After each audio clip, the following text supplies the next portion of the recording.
uru whakataka te hau ki te tonga. Kia mā kina kina ki uta, kia mā taratara ki tai. E hia ke ana te a tākura, he tio, he huka, he hauhu.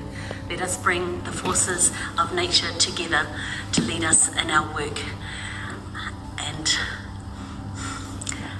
lay the space open for everything we're about to create.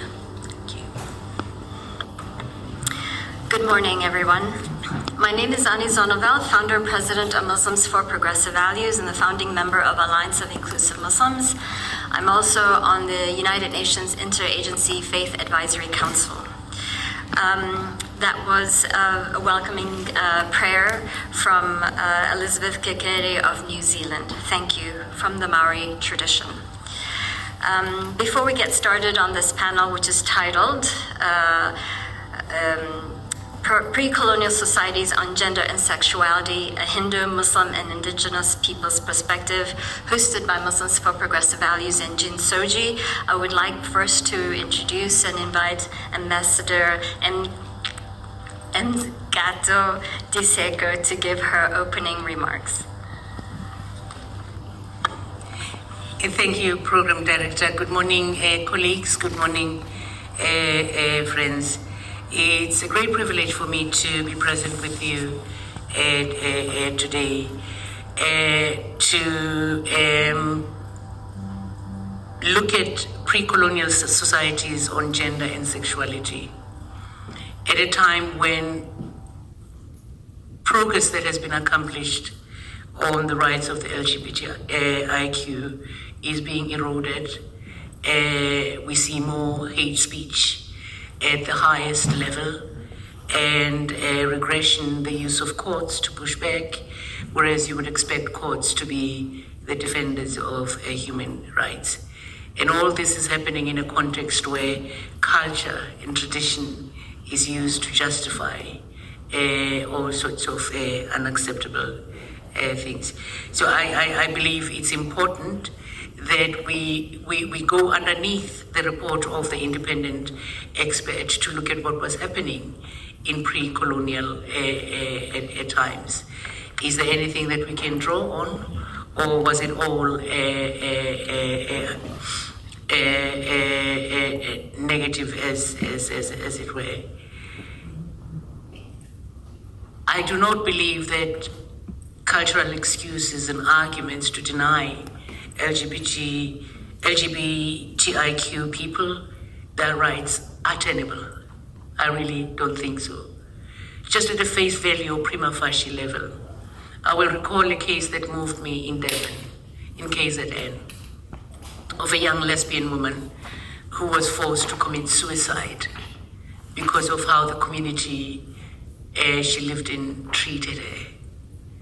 At the funeral of that young lady, the sister said, I do not understand how this could happen, because we all knew and we all said God made her like this and she was made in the image of God, using language that stems from traditional interaction, challenging them. And I think that society, community woke up and understood that what had been done was totally unacceptable. There had been no support, there was isolation, and yet everybody knew that there was nothing wrong with her.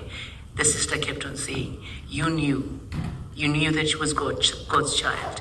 She was made like this. You yourselves kept on saying she was made like this by God, but you said so in a condescending manner, challenging them to traditional leaders, the community, society. I believe that underneath, I think there was a humanity that gave us pre-colonial times the ability to interact non-judgmentally. But then you get the intrusion of colonial times that convolutes everything, and in a self-serving way, it uses tradition. Colonial occupation uses tradition in order to suppress people, distorting cultural norms. In our case,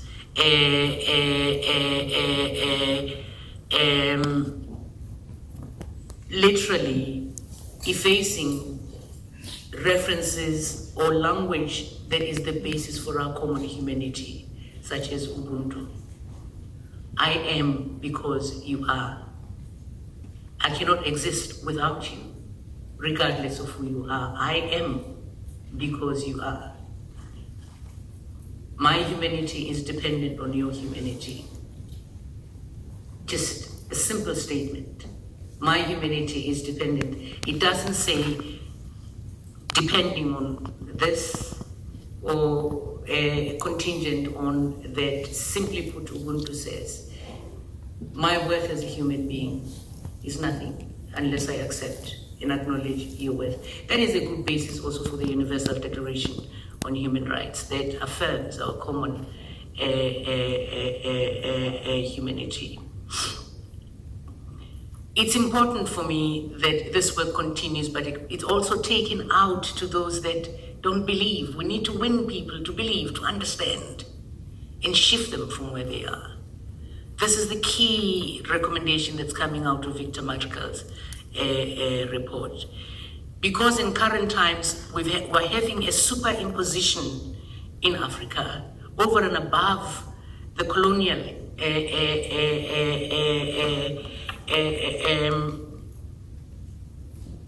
interruptions.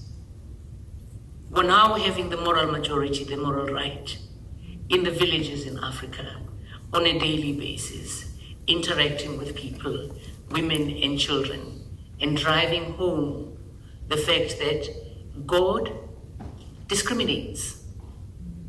There are those that he thinks are worthy of his love or her love, and there are those that should be damned. We can't allow that space to be left unoccupied. We cannot allow it not to be challenged. You know, when you're traveling to the US from South Africa in Johannesburg, the queue to the US is long because 75% of those people are the missionaries who are coming from Uganda, who are coming from Zimbabwe, who are coming from Malawi, who are coming from the Southern African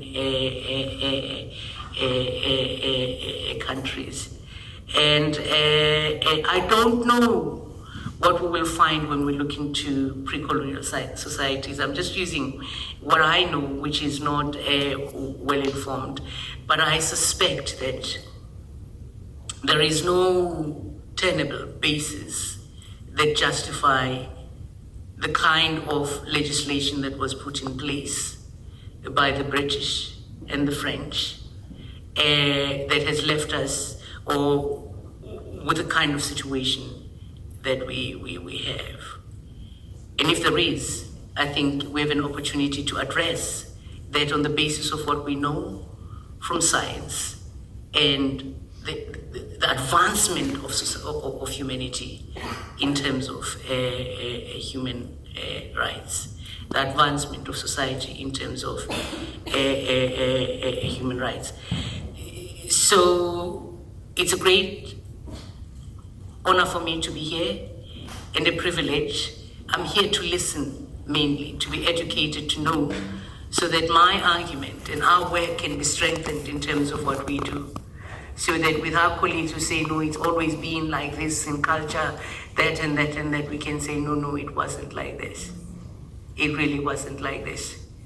That we challenge the interpretation of the Bible because it was on the basis of the interpretation of the Bible that the oppression of Africans in South Africa was justified through Christian national education, so that we can challenge all of that.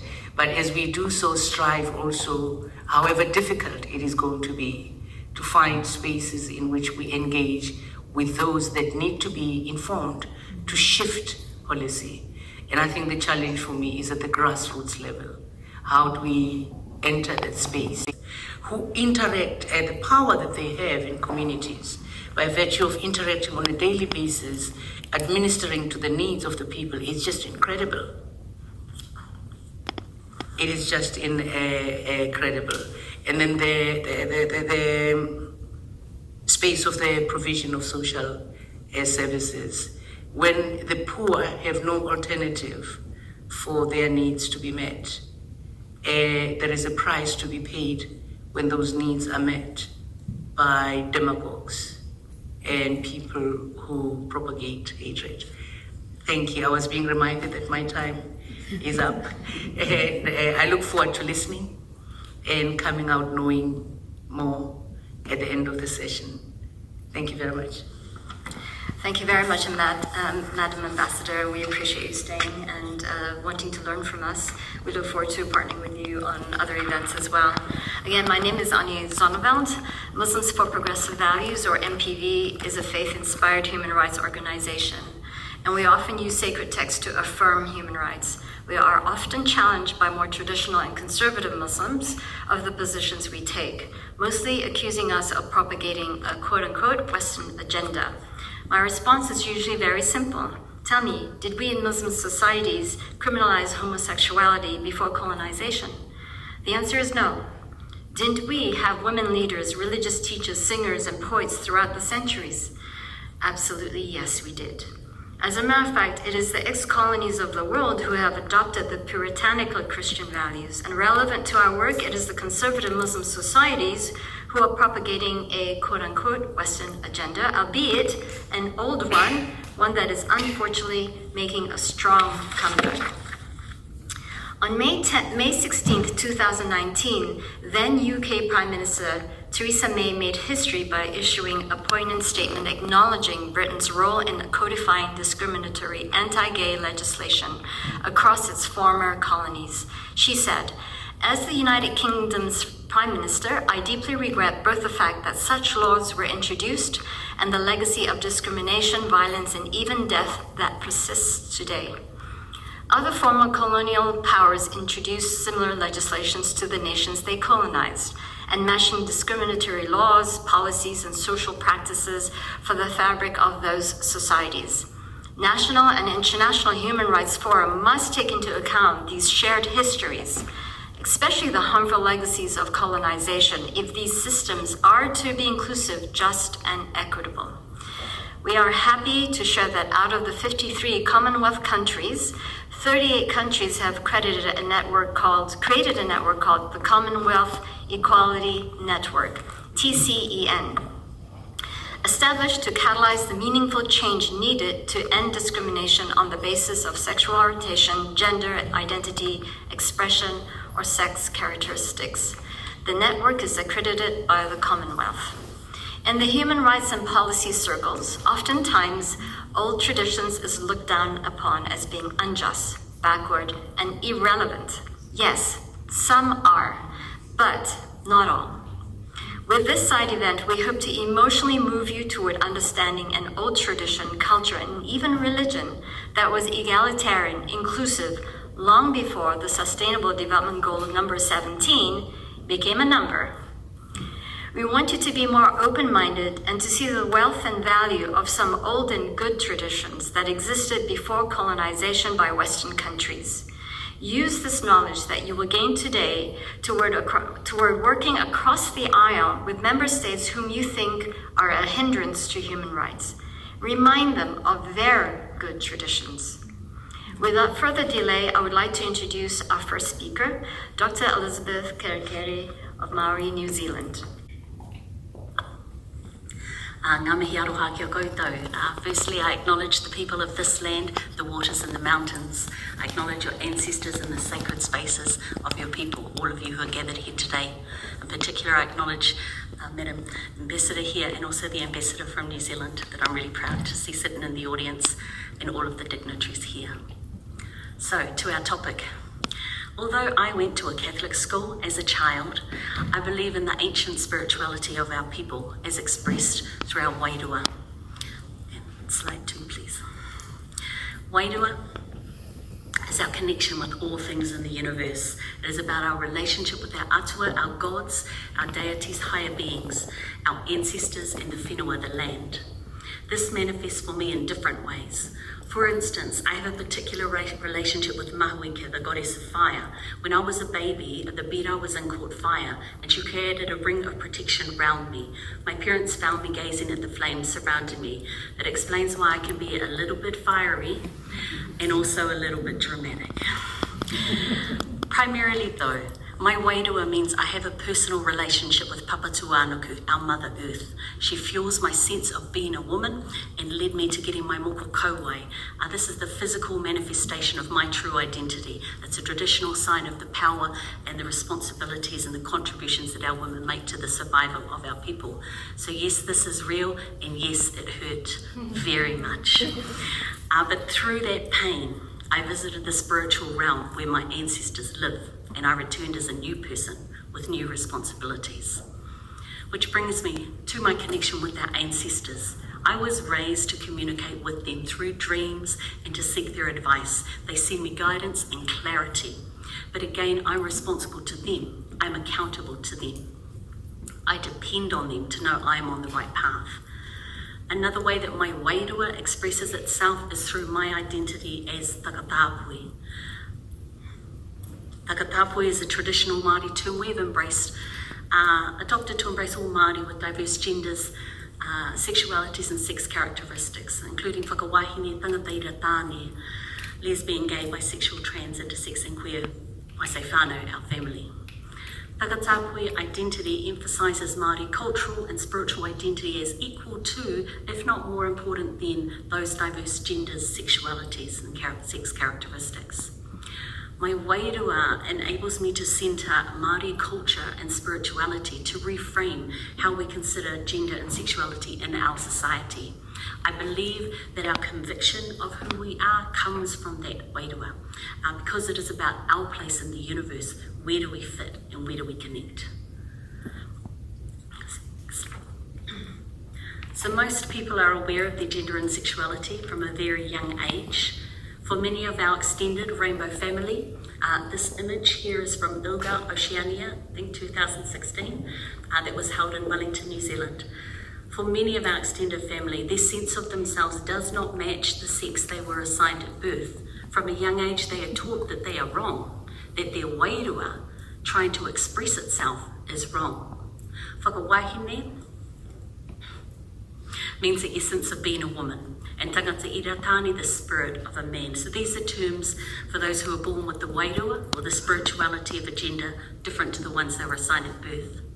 One of my ancestors inspired me to realise that actually whakawahine, tangata ira tāne, trans, intersex and non-binary people are all modern day forms of tipua, spiritual beings who could change gender and form. They are magical and an integral and absolute important part of our family. And it is that wairua that gives them the capacity and drive for fluidity and change. The colonial and missionary forces could not accept any form of gender fluidity and sought to punish and hide any evidence of that. This has led to centuries of discrimination and violence against anyone who dared to challenge the strict binary of dominant male and submissive female that they brought to our shores. When we question someone's gender or sexual identity, we trample on their wairua. We remove their dignity and ancestral knowing of who they are. When we reduce any person to their genitals, we trample on their wairua. We fail to see them as the complex and magical beings that they are, because we are not gods. We do not have that right. There are many ways we can support our whakawahine, tangata ira tāne, trans, intersex and non-binary people, whānau. And in my country, some of the things we are advocating for is, of course, providing access to gender-affirming surgery and support stopping gender normalising surgery on infants who are born intersex, finding practical ways to address the violence so many face in our society. It means passing the Births, Deaths, Marriages and Relationships Registration Bill, which has been held up in our New Zealand Parliament at the moment, so that all of our family can identify who they are according to their own wairua. Next slide. So Maori. Maori is your life spark. It's that inherent, that essential quality that is yours alone. Unlike wairua, it exists beyond death. It encompasses your special skills, talents, superpowers, how you present and express yourself in the world. And it is your Maori that wants to put a name on who you are and how you feel. It is your Maori that looks for recognition, that you are seen and you are valued. It is your Maori that is appeased when you see yourself reflected in the world. So when I look at how colonisation has impacted on the spirituality and culture of Māori people, was the silencing of children and young people. Instead of being able to run free, children were meant to be seen and not heard. That had a direct impact on their mauri, their ability to be heard, to be valued for who they are. Because when that mauri is not nurtured, that life spark starts to dim, and sometimes it will flare out. And so we see that in our country because we have the highest rates of teen suicide in the developed world. It is shameful. Within those statistics of self-harm and suicide, the highest numbers are people who are Māori and people who are LGBTIQ. Stay back. Last section. Part of the harm that rainbow people of all ages suffer is a colonial attack on what was considered sacred. Our word for defining this was tapu, those things that are prohibited, restricted, set aside under the auspices of our God. And so restrictions were placed to control how people behave towards each other. The systemic breakdown of Māori culture and spirituality through colonisation has meant that there's no longer fear for breaching tapu, no concern for spiritual repercussions. The sacredness and therefore the safety is gone. So tapu may have been breached, so we have to create ways to create healing and restoration of self. Without that support, there's the increased likelihood, and we know, from the harmful use of alcohol and drugs, unwanted sex and rape, intimate partner and sexual violence. So again, supporting our young people, ensuring strengthening the provisions for rainbow people and the suicide prevention strategy in our country, recently launched by our government, are supporting youth-led initiatives and organisations who are leading the way. Most rainbow organisations in my country are led by young people, and creating opportunities to heal and help our people of all ages to learn how to preserve their tapu, their inherent sacredness. To conclude, the colonial attack on our spirituality was multifaceted. They tried to sever our connection to our own gods and schools of learning. They made enjoyment of sex a sin. They tried to pretend gender fluidity never happened, and they made same-sex loving that was accepted by my ancestors a criminal offence. They tried for centuries and caused significant generational trauma because of it. Ultimately, though, they failed because we still exist as Māori, as Takatapui, because our wairua is stronger than their attempt to erase us. Our Indigenous love and compassion is stronger than their hate. Nō reira, tēnā koutou, kia ora hui hui mai tātou katoa. Wow, that was powerful. Thank you, Dr. Elizabeth Kerikeri from New Zealand. She has over 35 years' experience working for the rights of Maori, Rainbow, and young people. She is founder chair of Te Uhanawahauna Trust, which advocates for Takatapaui to tell our stories, build our communities, and leave a legacy. Elizabeth leads work on suicide and violence prevention, health and well-being, research, and youth leadership. She is a writer, an artist, and a strategic leader. Our next speaker is Dr. Imam Ludovic Zahid. Dr. Imam Ludovic Zahid is born in Algeria and lives in Marseille, France. He is a trained imam, fluent in Arabic, and did 2 PhDs in anthropology and psychology about sexual minorities and faith-based communities. He is the director of Kalam Institute, training progressive imams toward a philosophy of life based on an inclusive and universal interpretation of Islam.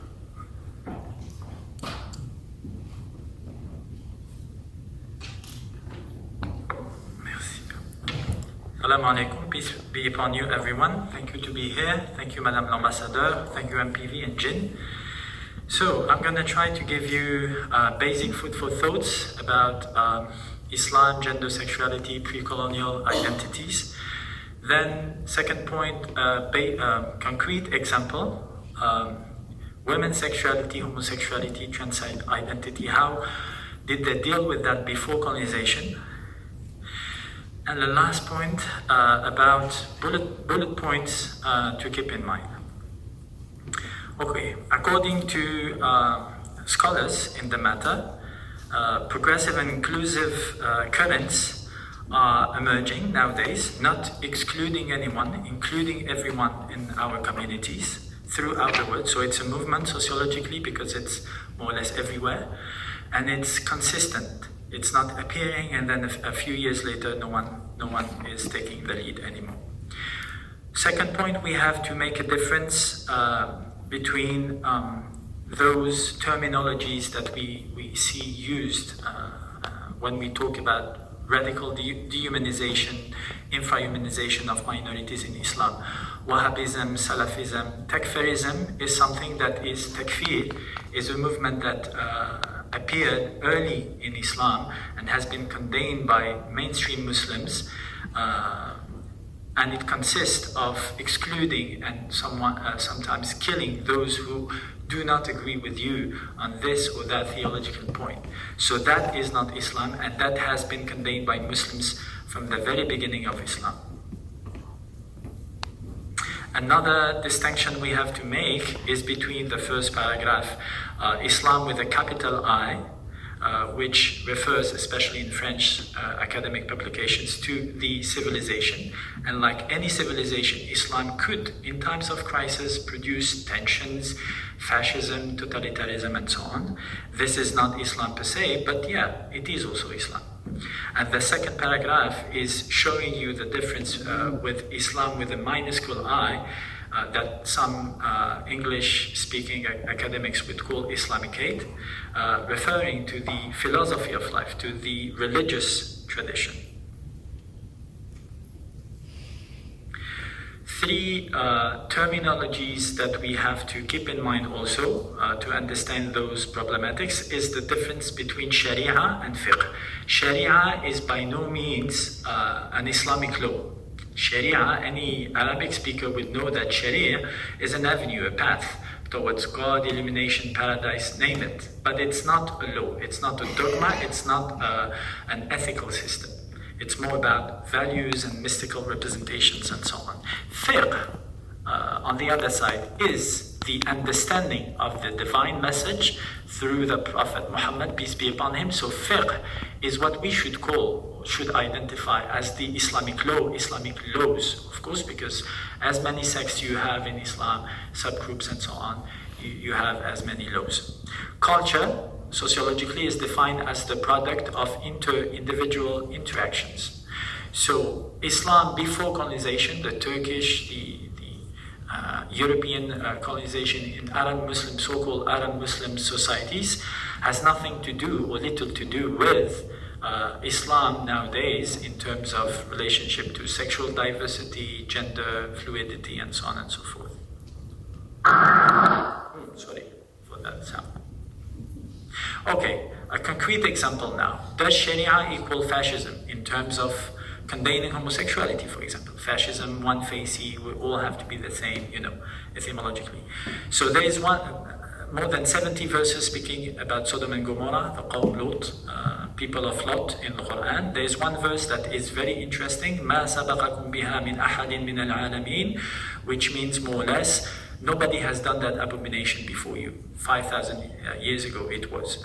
So is it homosexuality or bisexuality? No, it's something new. Unless you consider that the earth is flat and homosexuality has been invented just like that 5,000 years ago in the middle of Mesopotamia, it could not be homosexuality that those verses are speaking about in the Quran. Those verses are speaking about ritual rape, thievery, pirate attitude, refusing hospitality, and so on. So what they did at that time, and what is condemned by monotheistic traditions, is considering that some priests, some imams, whatever, could rape strangers and young boys and girls from your own city, and that's considered to be worship of the goddess Ishtar, of Allah, of whatever god it is.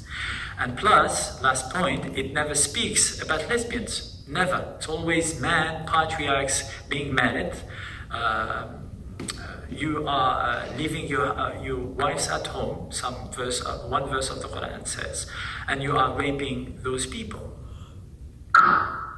Okay, the tradition now, not the Quran, the tradition is in Islam based on the hadith, the tradition, the saying of the Prophet, peace be upon him. But there is plenty of classifications of those traditions. Some are considered by mainstream scholars to be authentic. Yeah, the Prophet said that, because we are pretty sure that he said that.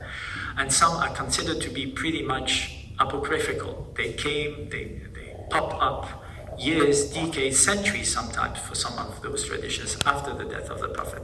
So, in short, you could not believe every tradition attributed to the Prophet Muhammad, peace be upon him. But as a theologian, personally, I take all of them. Even if you know that 100 years after the death of the Prophet, that very homophobic or misogynistic or anti-Semitic hadith came up in the tradition, that's very interesting, because it means that something happened in that society, that given society, that made those people invent a new tradition and sanctify it, attributing that tradition to the Prophet Muhammad, peace be upon him.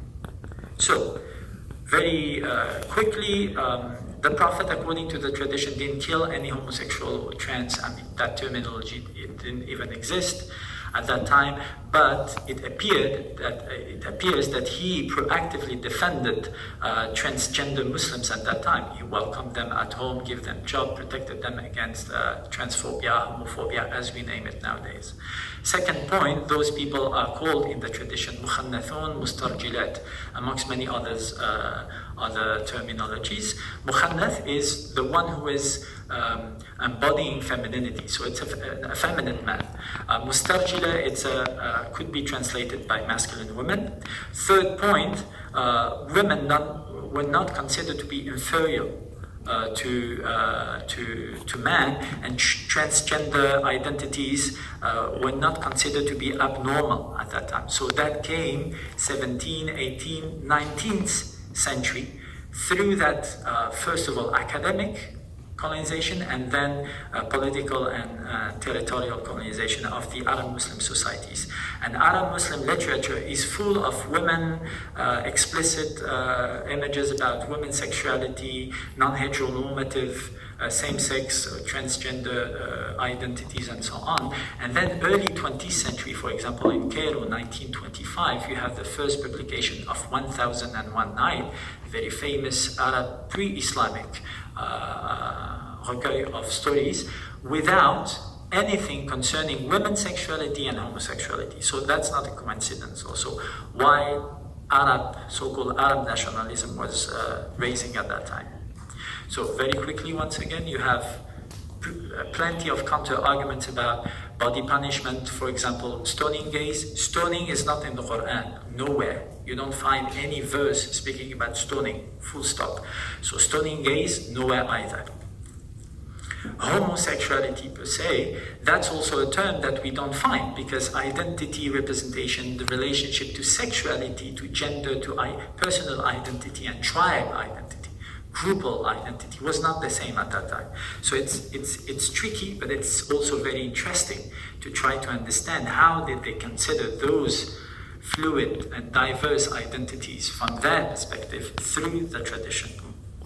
People of Lot, once again, they were about raping people, and that's also something that has been condemned after the death of the Prophet, peace be upon him, by the khulafa, by the caliphs, and they never speak, those people, about sodomy or homosexuality or same-sex love, never, always about rape. All the people that they condemned after the death of the Prophet, peace be upon him, right after he died, was about raping people.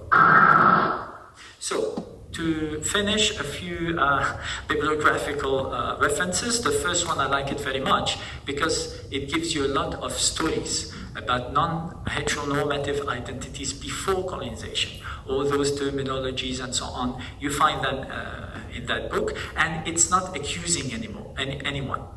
Let me put it that way. It's not saying, oh, it's because of the West, of the white peoples, you know. It's much more into anthropological participative perspectives, and it's just concluding by the fact that, first of all, we had that diversity before colonization in Arab Muslim societies and African and Indian societies. And we have to get back to those roots in order to understand how to move forward. The second one is a nowadays concrete perspectives in more than 20 countries, from Samar Habib.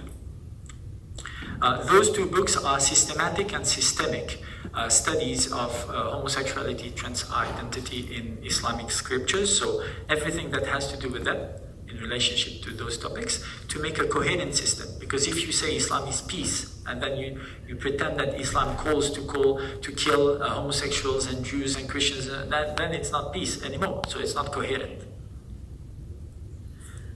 Afsan and Najmabadi, the two last books, some bullet points that you can find on the presentation I can give you. And thank you. Thank you, Ludwig. Sorry to rush everyone around, but we are short of time. Our next speaker is Dr. Yvette Abrahams of South Africa from the Khoisan Indigenous Spirituality. She holds a PhD in economic history, specializing in indigenous knowledge systems. After many years in the climate change movement, she now runs an organic farm and a soap-making business. Her heroes are Wangari Maatai and Vandana Shiva. Gan, thank you. Great sis, I greet you. All protocol observed. The Khoisan consider themselves the world's oldest people, and that would make our religion the world's oldest religion. So, compressing some 50,000 years into 10 minutes, I shall very briefly sketch, or less, I shall very briefly sketch our pre-colonial religious ideas and then the impact of colonialism. And starting with our image of God, we thought of God as immanent, God as somebody inside all of us, but also transcendent. God is in everything. And that is why our greeting is very similar to Namaste. God says, I see you, I greet the divine in you, you greet the divine in me. Now you must understand a religion like that does not have a concept of sin. If God is in everything and everywhere, then there is no place outside God. Or so we didn't actually, with when colonialism first came, have an idea of sin or of evil. We now 500 years later have had amply demonstrated to us that yes, sin exists and evil is real. We still struggle with the notion that it could be inborn. So what colonial religions asked of us, particularly in relation to LGBTIQ, firstly the notion that you could be born sinful. Now, firstly, we're still grappling with sin. Now, the notion that it can be innate, it can be in the place where God is, was very hard for us to accept. And then the notion that you could be born with it, that you could be born in some way wrong, made absolutely no sense, because now what this religion is asking of us is to reject our own children, who are made in the image of God. So I guess what I'm asking you to understand is it's not as simple as just opposing a pre-colonial notion of, say, homosexuality or intersex to a colonial one. It's saying that our very concept of the divine, our very concept of the proper relationship within an ecosystem was being challenged. And what we were being asked to do was to turn our backs on beliefs that were so ancient and so inherent in our way of life that there's no other way to describe it but as a huge shock, an incredible trauma. So it's not so simple to say as, we could keep the rest of our pre-colonial culture, just that we accepted queer people. It was that our very pre-colonial culture was so diverse and so accepting that the notion of queerness in fact didn't exist. We didn't think of gender as a binary because we were people very closely related to nature and located in nature. Our art form was rock art. Our very arts and culture were rooted in natural formations. And of course, as we've heard recently in South Africa with the Caster Semenya debacle and the court challenge to the IAAF, we are backed in this by science. Biologically, there is no such thing as a binary. And we're very pleased to see that our own local scientists stood up and said science shall not be misused in the cause of patriarchy.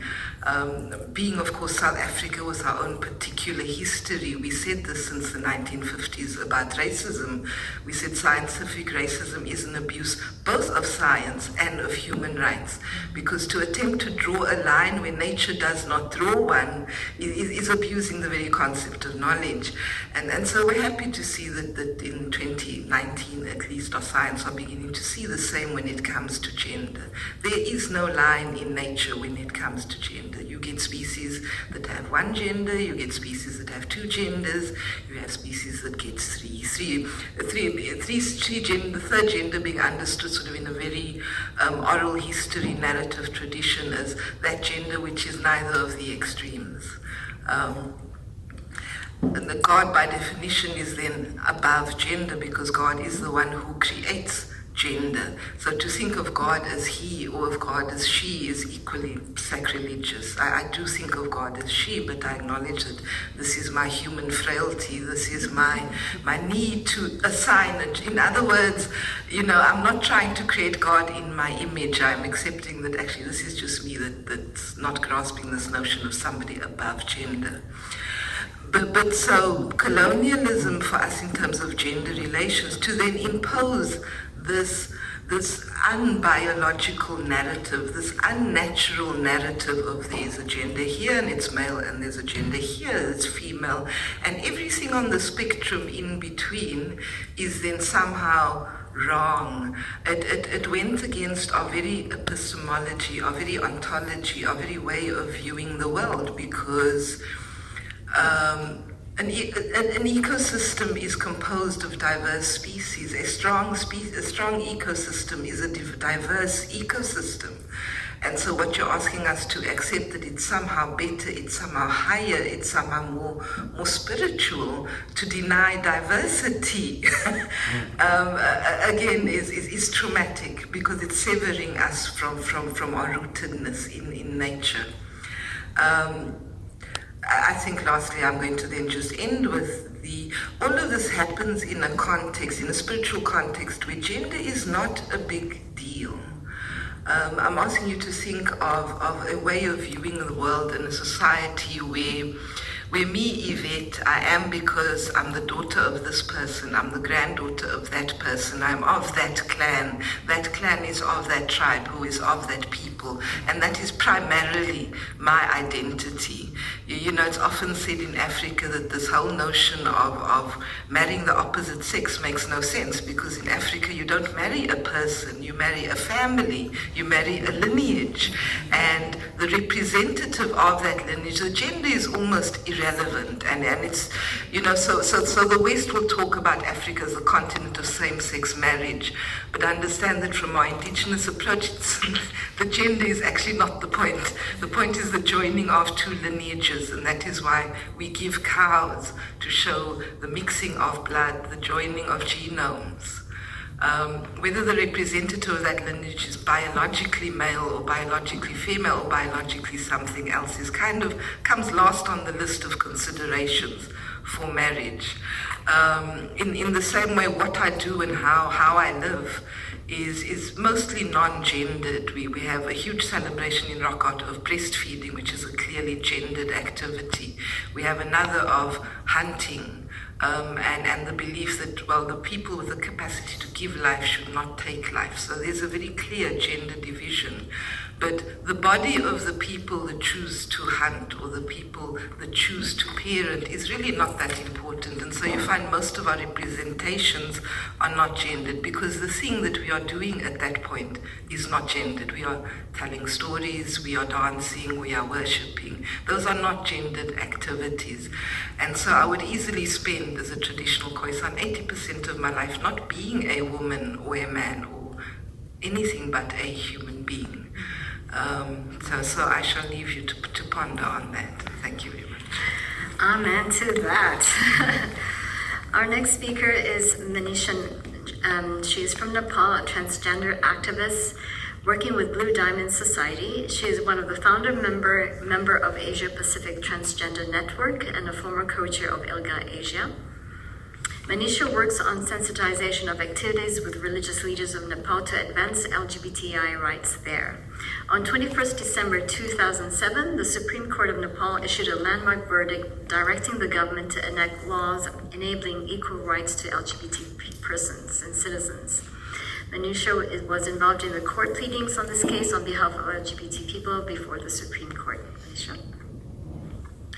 Thank you, Annie. First of all, I'd like to thank you all to be here. So first of all, I'd like to share our activism in 2001. I want to go back in 2001, how we started our movement. So at that time, it's very difficult for us and we're very confused how to convince our issues within our LGBTI community and to advocate our issues with the policy makers. So we discussed lots of time in our office and brainstorm, and we gather some strategic information. So how to use this information in our activism to convince our LGBTI friends and colleagues and to do advocacy with the policymakers. So the strategic information that we have gathered is the homosexuality and the law in Nepal and other South Asian countries, and the second one is homosexuality and the Hinduism. The first one, the homosexuality and the law. When we, did the informal study in Nepal, that we gathered the information that Nepal never been colonized and we do not have any criminalization laws against homosexuality in Nepal. And we found that there are several, the criminalization laws and practices in the other South Asian countries like India, Bangladesh, Pakistan, and that law is called Section 377. The reason behind of that, Section 377 is the British colonial laws against the homosexuality. So when we gather that information that Nepal never been colonized and we don't have that criminalization laws, then we use that strategic information in our activism. So we told to our friends, colleagues to join in our movement and to support our movement because, we told them that being a gay, being a lesbian, being a trans is not a criminal act in Nepal. So why not use support in our activism? Why not use support in our, cause of LGBTI issues? So it's very important for us to sharing this information to our colleagues, LGBTI colleagues, and to do the advocacy with the policymakers. So taking this opportunity, we filed the petition in the Supreme Court, Buddhist Society, Mitini Nepal, and other LGBTI organizations. We filed the petition in the Supreme Court demanding the equal rights for the LGBTI people. And as Annie mentioned that in 21st December, the Supreme Court gave the landmark verdict to give the equal right for the LGBTI people. And in 2015, the Constitution of Nepal addressed the LGBTI issues in Article 12, right to citizenship, in Article 15, right to equality, and Article 42, right to social justice. So if we have the, the Section 377 like in our neighbor country, then it would be very difficult for us to do, and we need to put more effort in our activism. And recently, Nepal voted for the renewal mandate of independent expert on the SOGGIE. So these are the enabling environment for us, for activists, for the LGBTI people to convince our movement. It is also enabling environment for the judges, enabling environment for the policymakers to form the policy and to give the landmark verdict through the Supreme Court. So this strategic information, when we gather in the beginning of our activism, is very useful to convince the people. And in other hand, we gather the information on the homosexuality and Hinduism. A number of Hindu mythic stories have portrayed the homosexual and gender diverse experience as natural and joyful. And there are several Hindu temples having the carvings in the temples. If you come to the Kathmandu and the different cities of India, especially in the Khajura, you can see the homosexual acts, same-sex relations, and the gender variance in the sculpture in the temple. So these things, gender variance, have been represented within the Hinduism through our rituals, our law books, mythical narratives, and commentaries, and paintings, and the sculpture. And we have the great epic called Mahabharata, where there is several characters who demonstrate the range of sexual and gender identities. None of these characters are discriminated against sexuality and gender identity, and they are very protected and treated with the respect and judged by their abilities and rather than the sexuality. So our Hindu god Lord Shiva is sometimes he is worshipped as a multi-gender, and he have the two spirit body like Ardhanarishwar, Shiva and Parvati, the male and female body in one spirit. So we worship this Lord Shiva as a two spirit goddess sometimes. So these are some examples and the stories that we have gathered, and this is very important for us to do our activism, to share these things to the others, because when we organize the orientation classes for the different groups, they always raise the question about the homosexuality is the Western culture, Western tradition. You bring in Nepal the Western tradition, the LGBT terminology, but we were able to convince them, we are able to tell them that no, this exists in our culture, in our Hinduism, in our religion, in our tradition so many years back. So these two things, the the homosexuality and the Hinduism, and the homosexuality, the law in Nepal and never been colonized, gives the opportunity for us to do the activism in the strategic way to convince the people. And the one example, we are doing the Pride event, not in June, but we are doing the Pride, LGBT Pride in August, because in August there is one tradition, one festival called Gai Jatra, where in the Gai Jatra, the people come in the street in the cross-dress. So why not we take that opportunity? When we started our movement in 2001, we think about coming out in the street, and we want to use our local context. So why not in the Gai Jatra, the LGBT Pride, not in June, but in the August? So that gives our strength and motivate us to use our own country context to do our activism through our religion and through the opportunity in the laws and policy that we never been colonized and we don't have the criminalization laws and practice like Section 377. Thank you. Thank you, Manisha.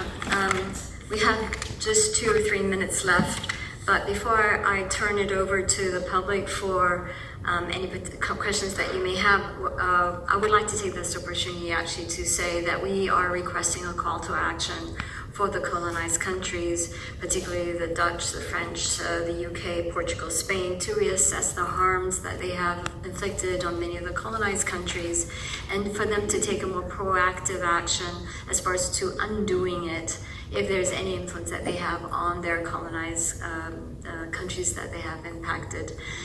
So with that, we have just maybe 2-3 minutes for any questions.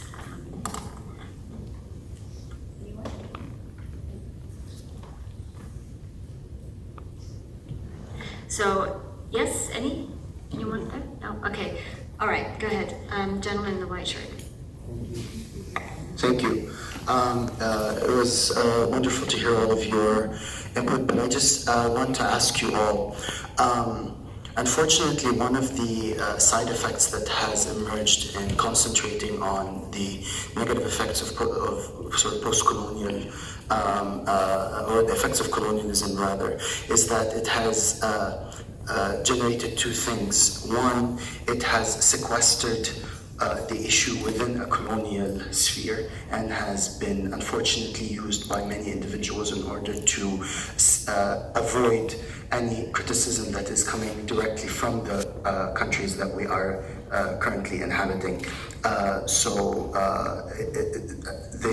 The argument on the effects of the colonial legacy has become a way or an excuse not to deal with issues that are endemic to the countries that we live in. That's one. And two, it has also created this binary in which organizations, activists working in these countries that are building bridges or trying to collaborate with organizations in the West or in the global North are seen as complicit in a larger sort of quote-unquote gay international agenda, and are thus vilified both by patriarchal structures within the countries that they are in, because they are seen as un-Muslim, un-Arab, un-African, and by post-colonial thinkers and individuals. So what are all of your, what does the distinguished panel think about this, and how do you think we can resist and combat it? Thank you.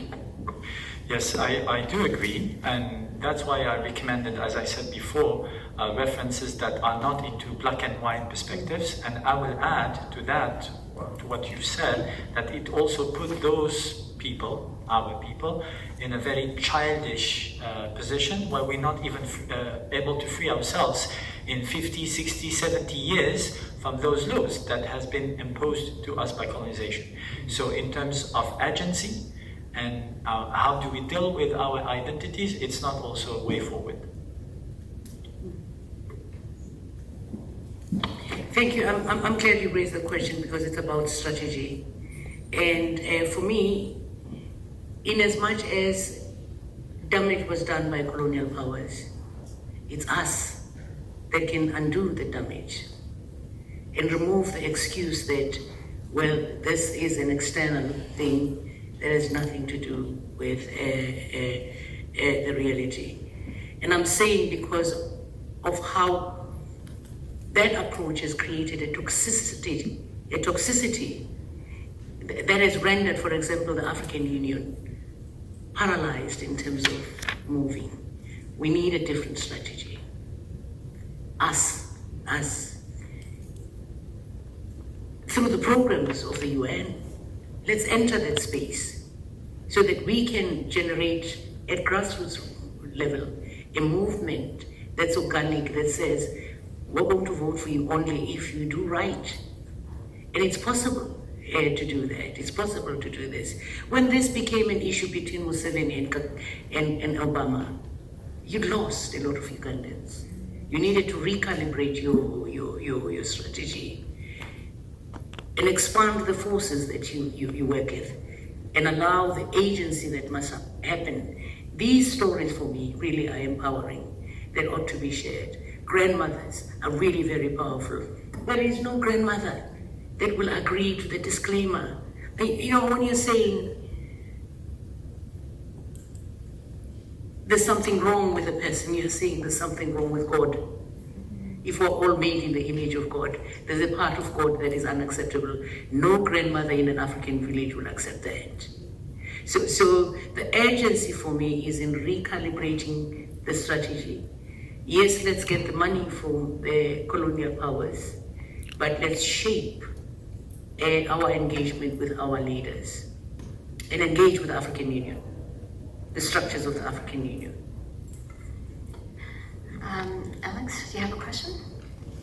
Yeah, no, you don't. Any other questions? Yes, please. Thank you so much to all the speakers for raising such very important contributions and case studies. So, speaking from an African context, where you find that literally the most pronounced religion in Africa is Christianity. And also through Christianity, many churches have come about, which mostly are using conversion therapy on LGBTI persons in order to try and straighten them up or make them normal.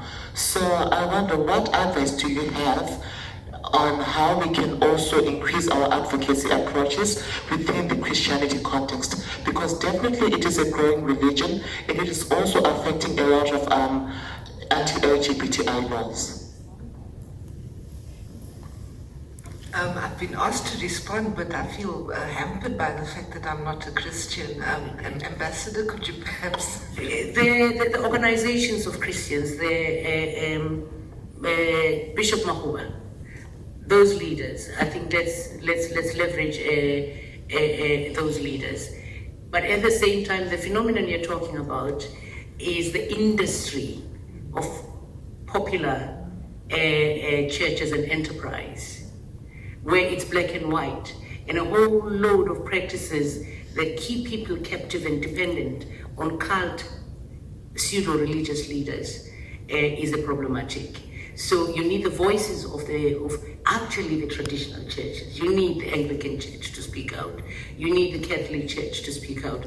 But you also need the African churches that are progressive, that rebelled against the Anglican Church as part of the liberation movement. They know the story very well in terms of pre-colonial culture.